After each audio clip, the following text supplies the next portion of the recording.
মূলত হচ্ছে আমরা সংসদ ভবনের দিকে যাচ্ছিলাম আজকে আমাদের স্বেচ্ছাসেবী প্ল্যাটফর্ম থেকে ওইটা ক্লিন করার কথা ছিল, যেহেতু কালকে নোংরা করেছে। তো আমরা আড়াইটা নাগাদ এখানে আসি, 4-5 জন এখানে 4-5 জন 10-15 জন জমা হয়েছিল।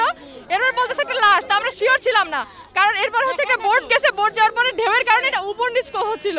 তারপর আমরা শিওর হলাম এটা লাশ। এরপর আমরা অনেকজন মিলে বারবার ডাকতেছিলাম যে আমাদের একটু হেল্প করেন লাশটা ওঠানোর জন্য, কেউ আসতেছিল না। অনেকগুলো বোট যাওয়ার পর আসতেছিল না। লাস্ট পর্যন্ত নাইমুর রহমান সিফাত উনি আর ও আরো কয়েকটা ছেলে 3-4 জন মিলে ওনারা লাশটা এখান থেকে উঠায়। আরেকটা বোট ছিল, এই বোটের মাধ্যমে বারবার অনেক কথা বলার পরে, অনেক রিকোয়েস্ট করার পরে লাস্ট পর্যন্ত ওনারা হচ্ছে মানে আমাদেরকে সহায়তা করে বোটে লাশটা এখানে দিয়ে যায়। এরপরে আমরা এনআইডি কার্ড, সোনালী ব্যাংকের কার্ড আর একটা হচ্ছে আর 400 টাকা পকেটে পাই, আর কোনো কিছু পাওয়া যায়নি।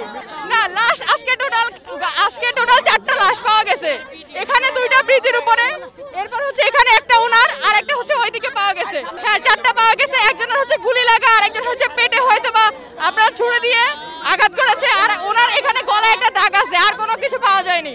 কেন যাবো না, বলে যাবো, জান কি এত ইজি? আমি আপনাকে কি বললাম, আমার বাপে জমি বিক্রি করে আমার ভাইকে লন্ডন পাঠাইছে, ও লন্ডন থেকে পড়াশোনা করে আসছিল, আইসে ওর ভালো লাগতো না এখানে, ও আবার যাওয়ার ট্রাই করতেছিল, বাট কোনোভাবে হইতেছিল না।